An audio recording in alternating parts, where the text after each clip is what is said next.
Server at a fast food favorite saves a local man's life. One of our customers went into shock. She leapt into action. Before the story left it live with Fox George Franco in Cobb County tonight with detail. The real hero there, George.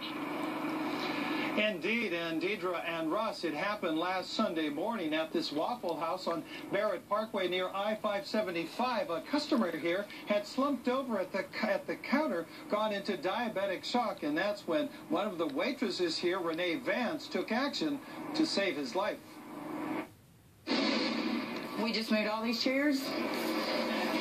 The guys helped me lay him down, and I sit like this. Renee Vance showed me what she did to save a man's life last Sunday morning. It started when somebody in the restaurant noticed the 76-year-old slumped over at the counter. Someone yelled, he's having a stroke, call 911. Renee was directly across from the customer. She says she recognized it wasn't a stroke, but a man going into diabetic shock. I stood behind him and pulled his head up this way and just started pouring orange juice and making him drink. Renee Vance says she has experience in this area because she's diabetic herself and she's studying to be a nurse. I knew that he was going to go into a diabetic coma if I didn't get some sugar in him. Which is why she poured orange juice in his throat after checking his blood sugar with her glucose meter. That's 120, he was at 49. Which is pretty low. Renee says the man's blood sugar was very low, which can lead to organ failure.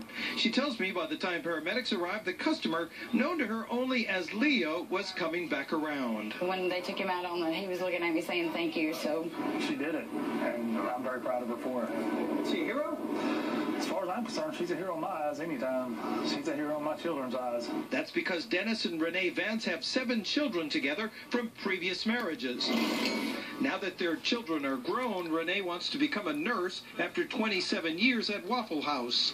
This incident, she says, convinced her she's headed in the right direction. I just did what I did. I didn't think about it. It was just saving.